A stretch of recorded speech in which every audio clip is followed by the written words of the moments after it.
आज आइए मैं अंधा था और अब देखता हूं इस शीर्षक के अंतर्गत परमेश्वर के वचन को बांटें।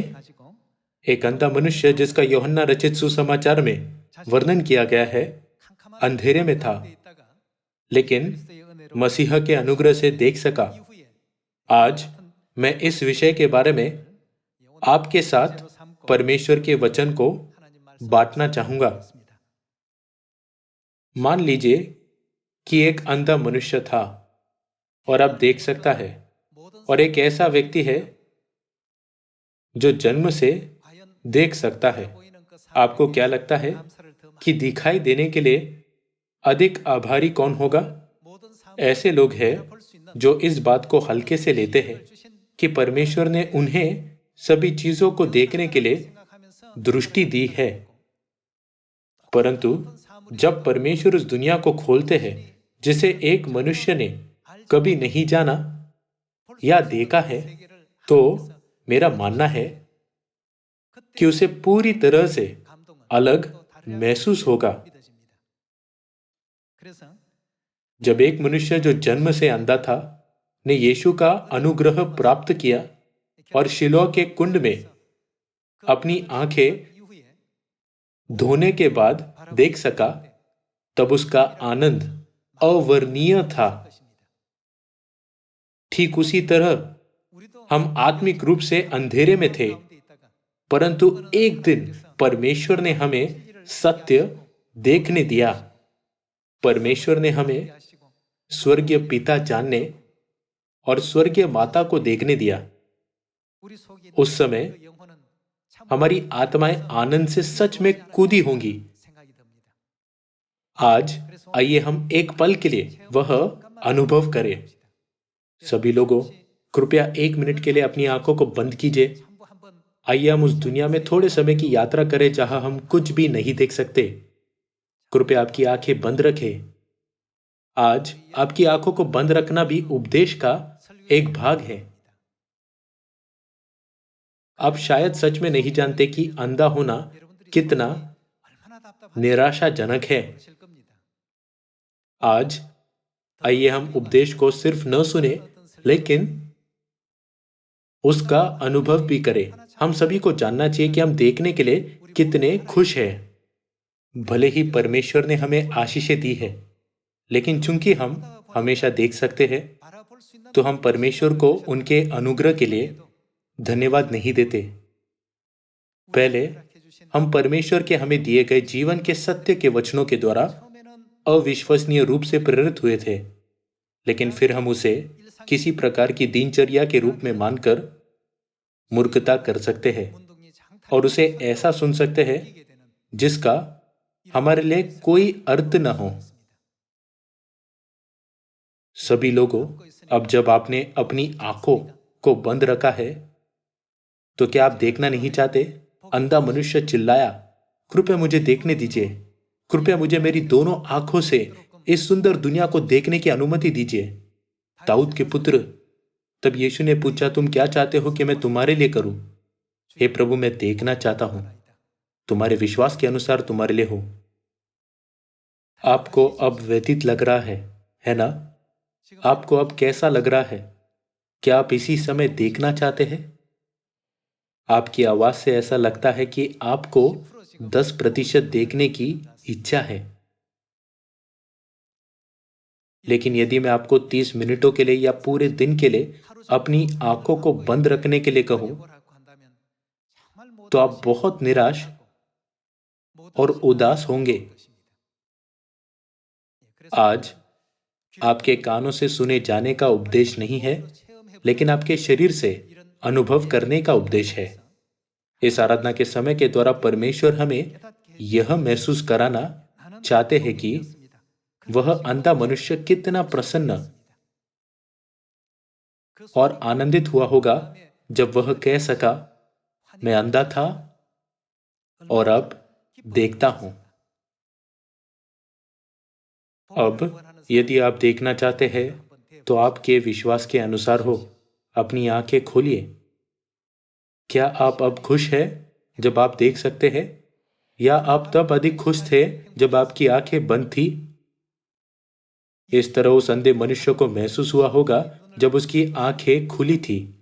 वाह! मैं नहीं जानता था कि ऐसी शानदार दुनिया का अस्तित्व है। यह ऐसी अद्भुत दुनिया है। मैं बहुत धन्य हूँ। इससे अधिक खुशी मुझे और क्या हो सकती है? मैं एक धन्य व्यक्ति हूँ। सभी लोगों, चूंकि हम सियोन में आए, तो हमारे पास हमेशा आत्मविश्वास है कि हम स्वर्ग जा सकते हैं। हालांकि अक्सर हम परमेश्वर को धन्यवाद नहीं देते। हम अंधे थे और अब देख सकते हैं। जैसे अधिक और अधिक समय बीत जाता है, तो सब कुछ एक दिनचर्या बनता है, क्योंकि हम हमेशा देख सकते हैं। आइए हम इस तथ्य के लिए कि हम अंधे थे और अब हम देख सकते हैं, परमेश्वर को बहुत धन्यवाद देने में नाकाम न हो। परमेश्वर ने हमें नई वाचा, पिता, माता और सियोन जानने दिया और हमारे लिए स्वर्ग का महिमामय मार्ग खोल दिया। मुझे आशा है कि आज परमेश्वर को अधिक धन्यवाद और अनंत महिमा और स्तुति देने के द्वारा अद्भुत सबक होगा। आइए हम यूहन्ना अध्याय 9 वचन 25 देखें। यह एक दृश्य है जहां एक मनुष्य ने, जो जन्म से अंधा था, यीशु का पालन किया, जिन्होंने उससे कहा, जाकर शिलोह के कुंड में धो ले, और वह देख सका। उसने उत्तर दिया, मैं नहीं जानता कि वह पापी है या नहीं। मैं एक बात जानता हूं कि मैं अंधा था और अब देखता हूं। यहूदी और महायाजकों ने सब्त के दिन पर ऐसी चीज करने के लिए यीशु में दोष खोजने की कोशिश की। यह सच में एक अद्भुत और अच्छी चीज है कि उन्होंने एक अंधे मनुष्य की आंखें खोली, है ना? हालांकि उन्होंने उस अंधे मनुष्य को खोजा और यीशु के सभी कार्यों का विरोध करने के लिए उससे प्रश्न पूछा। तब अंधे मनुष्य ने जवाब दिया, मैं नहीं जानता कि वह कौन है, क्योंकि मैं उनसे तब मिला जब मैं अंधा था। मैंने बस वह किया जो उन्होंने मुझे कहा था और मेरी आंखें खुल गई, जैसे आप देखते हैं। मैं जन्म से अंधा था और अब देख सकता हूं। यह एक स्पष्ट सत्य है। अंधे ने वह जवाब दिया। आइए हम आयत 31 पर जाए। हम जानते हैं कि परमेश्वर पापियों की नहीं सुनता, परंतु यदि कोई परमेश्वर का भक्त हो और उसकी इच्छा पर चलता है, तो वह उसकी सुनता है। जगत के आरंभ से यह कभी सुनने में नहीं आया कि किसी ने जन्म के अंधे की आंखें खोली हो। यदि यह व्यक्ति परमेश्वर की ओर से न होता, तो कुछ भी नहीं कर सकता। अंधे मनुष्य ने यीशु के बारे में कहा, क्या कोई है जिसने इस तरह कुछ किया हो? यदि वह परमेश्वर की ओर से न हो, उसने इस तरह उन लोगों के सामने अपने विश्वास का अंगीकार किया जो यीशु का विरोध कर रहे थे। आयत 35। यीशु ने सुना कि उन्होंने उसे बाहर निकाल दिया है, और जब उससे भेंट हुई तो कहा, क्या तू परमेश्वर के पुत्र पर विश्वास करता है? उसने उत्तर दिया, हे प्रभु, वह कौन है कि मैं उस पर विश्वास करूं? यीशु ने उससे कहा, तूने उसे देखा भी है, और जो तेरे साथ बातें कर रहा है वह वही है। उसने कहा, हे प्रभु, मैं विश्वास करता हूं, और उसे दंडवत किया। यहाँ यूहन्ना अध्याय 9 में हम अंधे मनुष्य को देख सकते हैं जो यीशु के बारे में नहीं जानता था, लेकिन उन पर विश्वास करने लगा।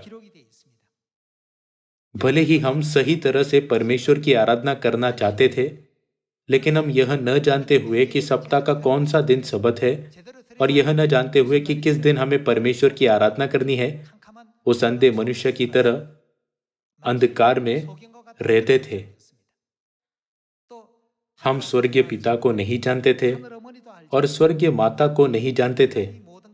स्वर्गीय पिता और माता के आने के बाद और हमारी आंखें खोलने के बाद ही हम सबत, फसह, नई वाचा देख सके और जान सके कि कौन मलकिसदेक की रीति में पृथ्वी पर आए और कौन हमारे लिए जीवन के वृक्ष का फल लाया। हम पहले अंधे थे, भले ही हमारी आंखें खुली थी, लेकिन ऐसी बहुत सी चीजें थी जो हम देख नहीं सकते थे।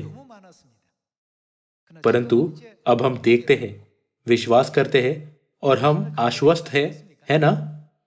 एलीशा के समय में भले ही स्वर्गीय सेना एलीशा और गेहजी की रक्षा करते हुए नगर को घेरे हुए थी, लेकिन गेहजी सिर्फ आराम की सेना को देख सका क्योंकि उसकी आंखें खुली नहीं थी। वह डर से कांप रहा था। लेकिन जब परमेश्वर ने उसकी आत्मिक आंखें खोली, तब वह लाखों स्वर्गदूतों की स्वर्गीय सेना को देख सका, जो आराम की सेना से कई अधिक थी। वह अचंभित और प्रेरित हुआ था। हम एलीशा के इतिहास में यह देख सकते हैं, है ना? सभी लोगों, हमारे आसपास बहुत सी चीजें हैं जो हम नहीं देखते और बस उनके पास से गुजरते हैं। जब यीशु पहली बार आए, तब ज्यादातर यहूदियों ने यीशु को नहीं पहचाना, जो शरीर में आए परमेश्वर थे। भले ही उन्होंने परमेश्वर पर विश्वास करने का दावा किया। तो यीशु ने उनके बारे में क्या कहा? उन्होंने कहा, तुम अंधे हो। क्यों? उन्होंने परमेश्वर पर विश्वास करने का दावा किया, लेकिन उन्होंने परमेश्वर को नहीं पहचाना, भले ही परमेश्वर ठीक उनके सामने थे। इसलिए यीशु ने उनके बारे में क्या कहा? यीशु ने कहा, तुम अंधे हो। वे अंधे हैं। अंधा यदि अंधे को मार्ग दिखाए, तो दोनों ही गड्ढे में गिर पड़ेंगे। वे दोनों नष्ट होंगे। हम बहुत सी चीजों को नहीं देख सकते थे और अब तक हमारी आंखें बहुत सी चीजों के लिए खुली नहीं थी।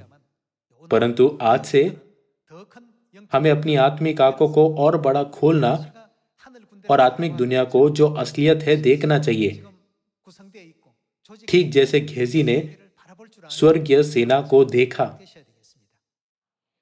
यीशु इस पृथ्वी पर आए, लेकिन ऐसे बहुत से मामले थे जहां लोगों ने यीशु को नहीं पहचाना। आइए हम उनमें से आज कुछ देखें। आइए हम यूहन्ना अध्याय 10 वचन 30 पर जाएं। मैं और पिता एक है। यहूदियों ने उस पर पथराव करने को फिर पत्थर उठाए। इस पर यीशु ने उनसे कहा, मैंने तुम्हें अपने पिता की ओर से बहुत से भले काम दिखाए हैं। उनमें से किस काम के लिए तुम मुझ पर पथराव करते हो? यहूदियों ने उसको उत्तर दिया, भले काम के लिए हम तुझ पर पथराव नहीं करते, परंतु परमेश्वर की निंदा करने के कारण, और इसलिए कि तू मनुष्य होकर अपने आप को परमेश्वर बनाता है। परमेश्वर शरीर पहनकर स्वयं इस पृथ्वी पर आए, लेकिन लोगों ने उन्हें नहीं पहचाना। क्योंकि यीशु ने कहा, मैं परमेश्वर हूं, तो उन्होंने पत्थर उठाकर उन पर पथराव करने की कोशिश की। भले ही यीशु ने उन्हें जानने दिया कि वह परमेश्वर है, लेकिन उन्होंने उन पर पथराव करने की कोशिश की। यह इसलिए क्योंकि उनकी आत्मिक आंखें बंद थी। वे अंधे थे, इसलिए वे उन्हें नहीं जानते थे। सिर्फ एक तथ्य के कारण कि वह शरीर में आए, उनकी आंखें पूरी तरह बंद थी। सभी लोगों, आज पवित्र आत्मा के इस युग में परमेश्वर जो आत्मा और दुल्हन है, शरीर के वस्त्र पहनकर इस पृथ्वी पर आए।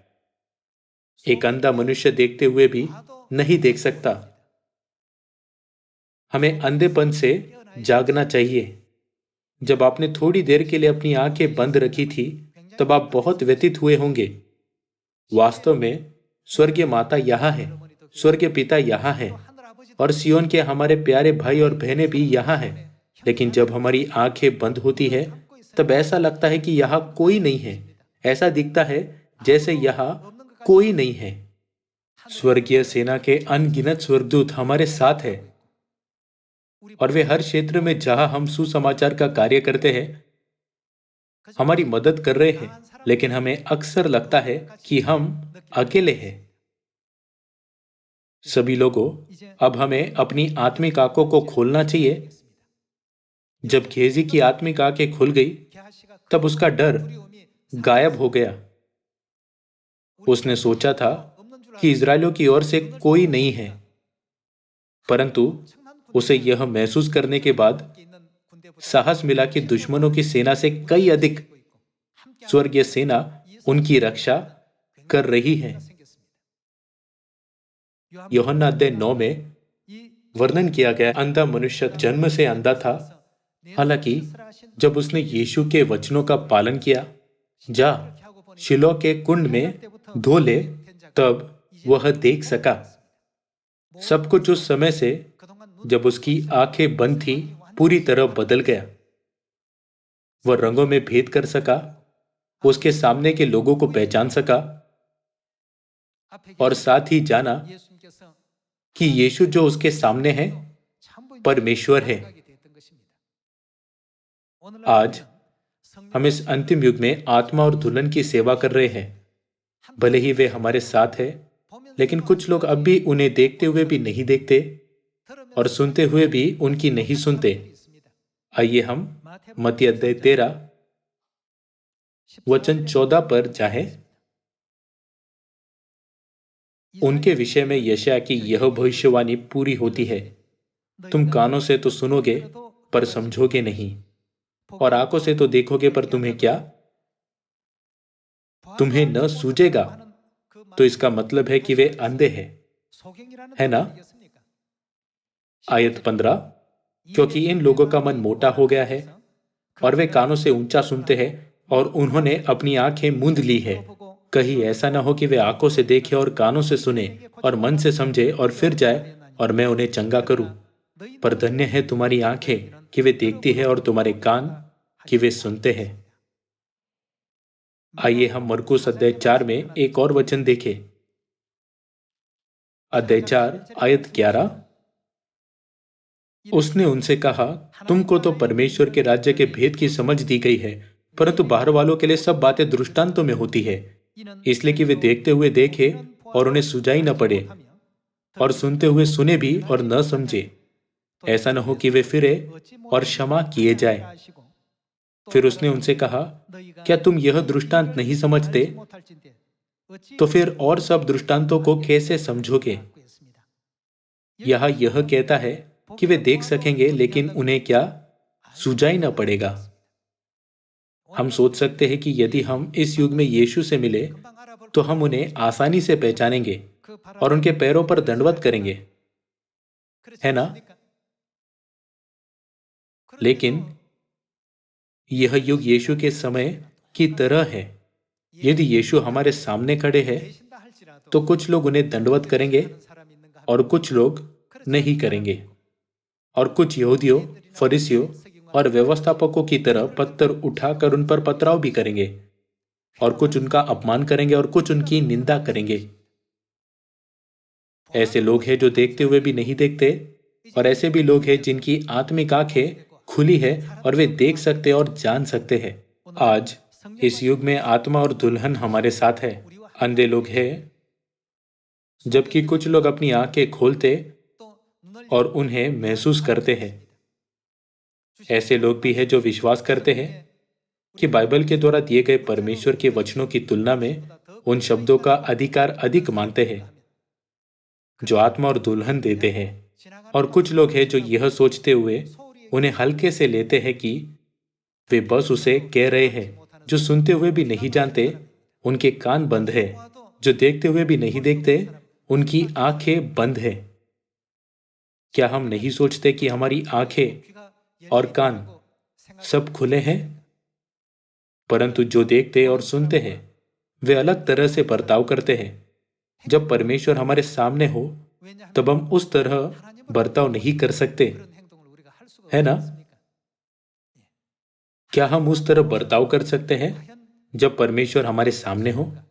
क्या हम उस तरह बात कर सकते हैं? क्या हम उस प्रकार का रवैया दिखा सकते हैं? क्या हम उस तरह व्यवहार कर सकते हैं? इस समय लोग दो समूह में अलग किए जाते हैं, खुली आंखों वाले और बंद आंखों वाले, यानी अंधे जिनके कान खुले हैं और जिनके कान बंद है, वे अलग किए जाते हैं। इसीलिए जब 2000 वर्ष पहले यीशु इस पृथ्वी पर आए तब उन्होंने कहा, मैं और पिता एक है। आइए हम मरकुस अध्याय 2 पर जाएं। मरकुस अध्याय 2 वचन 5। यीशु ने उनका विश्वास देखकर उस लकवे के रोगी से कहा, हे पुत्र, तेरे पाप क्षमा हुए। तब कई शास्त्री जो वहां बैठे थे अपने अपने मन में विचार करने लगे, यह मनुष्य क्यों ऐसा कहता है? यह तो परमेश्वर की निंदा करता है। परमेश्वर को छोड़ और कौन पाप क्षमा कर सकता है? परमेश्वर ही वह एकमात्र है जिनके पास पापों की क्षमा करने का अधिकार है। परंतु यहाँ यीशु क्या कर रहे हैं? वह पापों की क्षमा दे रहे हैं।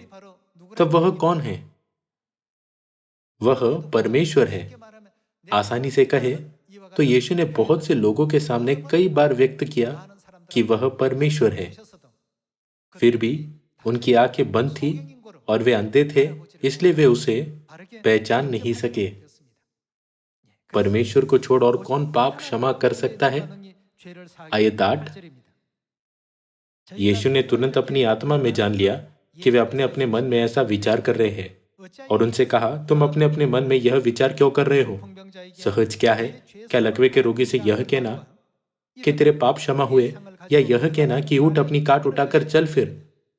परंतु जिससे तुम जान लो कि मनुष्य के पुत्र को पृथ्वी पर पाप क्षमा करने का भी अधिकार है, उसने उस लकवे के रोगी से कहा, मैं तुझसे कहता हूं, उठ अपनी काट उठाकर अपने घर चला जा।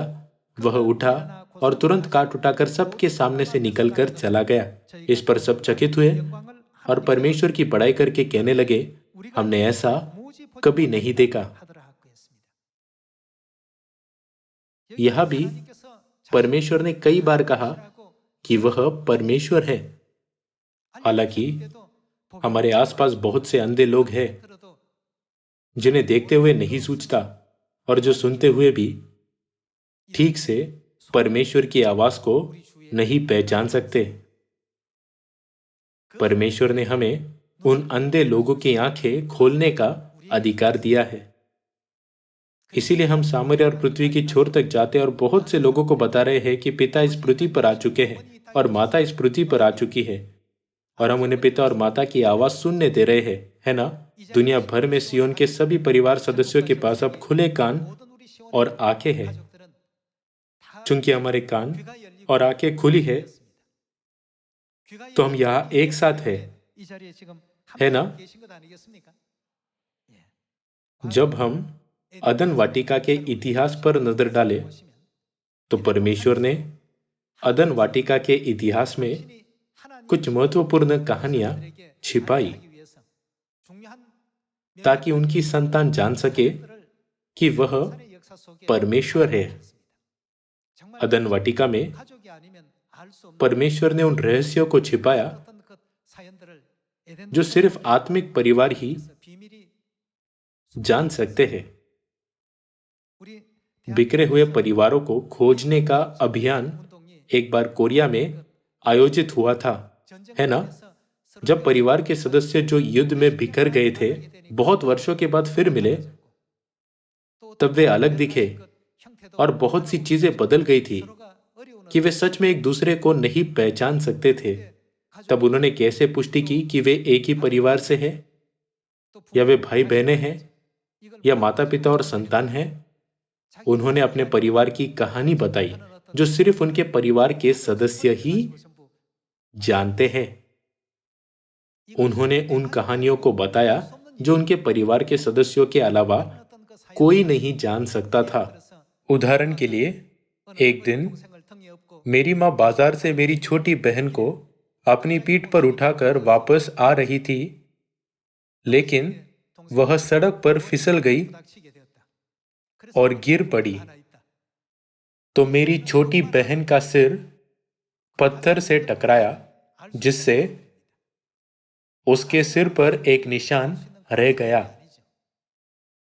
इसलिए उन्होंने एक दूसरे को खोजने के लिए अपनी परिवार की कहानियों का महत्वपूर्ण कारकों के रूप में उपयोग किया।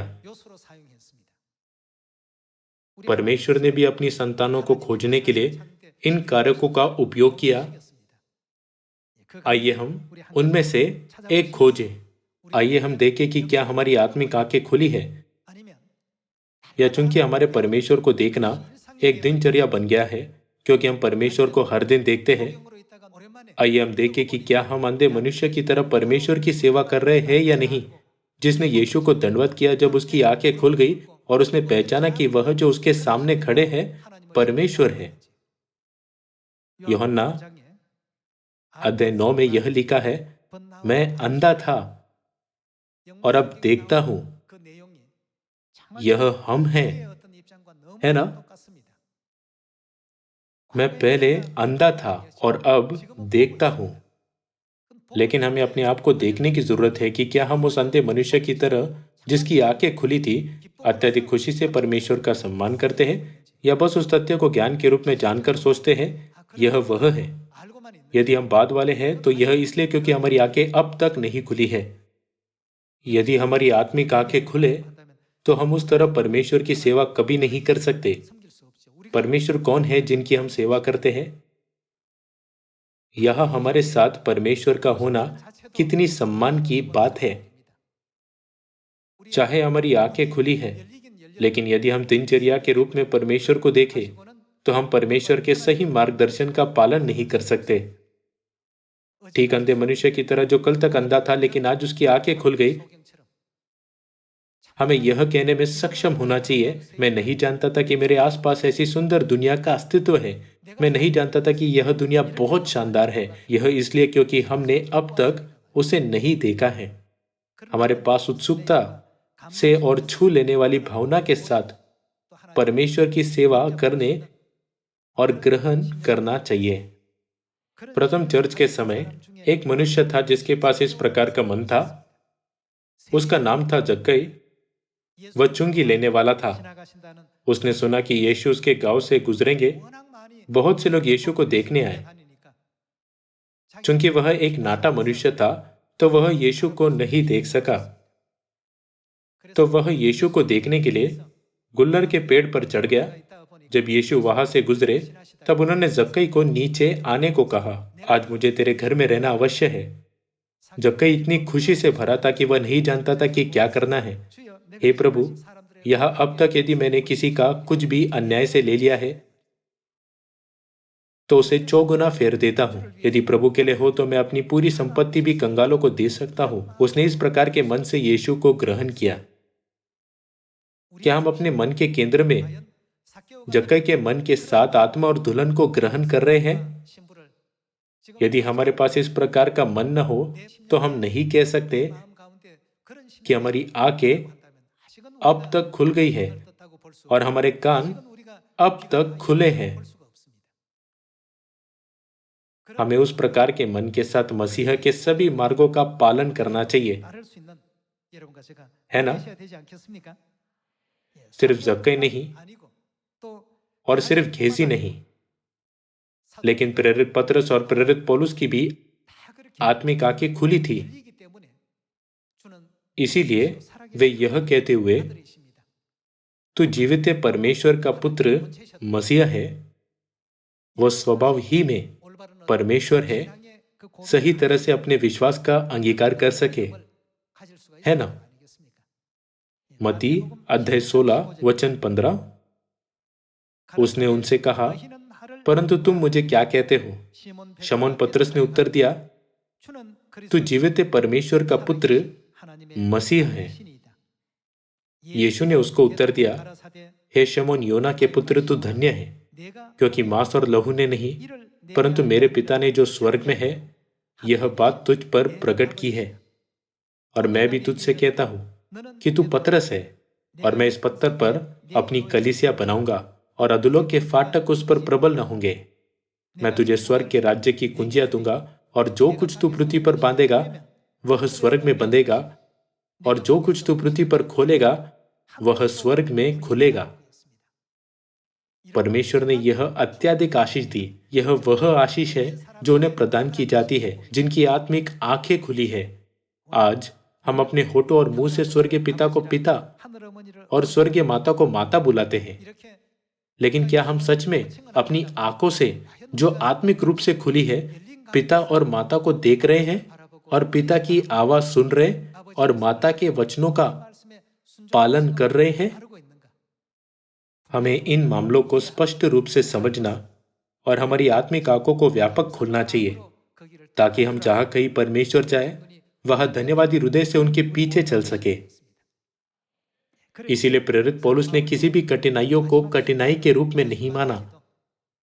भले ही वह सो नहीं सका, भूखा और नंगा था और प्रचार करते हुए मुश्किलों ने उसका पीछा किया और बलिदान के मार्ग पर चला, इसलिए वह एक महान प्रेरित बन सका जो यह कहते हुए कि वह स्वभाव ही में परमेश्वर है, सुसमाचार प्रचार कर सका। आज इस अवसर के द्वारा आइए हम आत्मिक रूप से खुली आंखें रखें। हमें और अधिक अंधा नहीं रहना चाहिए। हमें सिर्फ सत्य को जानना नहीं चाहिए, परंतु हमें सही तरह से समझना चाहिए कि किस प्रकार के रवैये से हमें परमेश्वर के मार्ग पर चलना चाहिए। मैं आप सभी से सियोन के परिवार के सदस्य बनने के लिए कहना चाहता हूं, जो अंत तक जहां कहीं परमेश्वर चाहे उनके पीछे चलते हुए न बदलने वाले विश्वास के साथ स्वर्ग के राज्य की ओर दौड़े। परमेश्वर आपको आशीष दे। आपका बहुत बहुत धन्यवाद।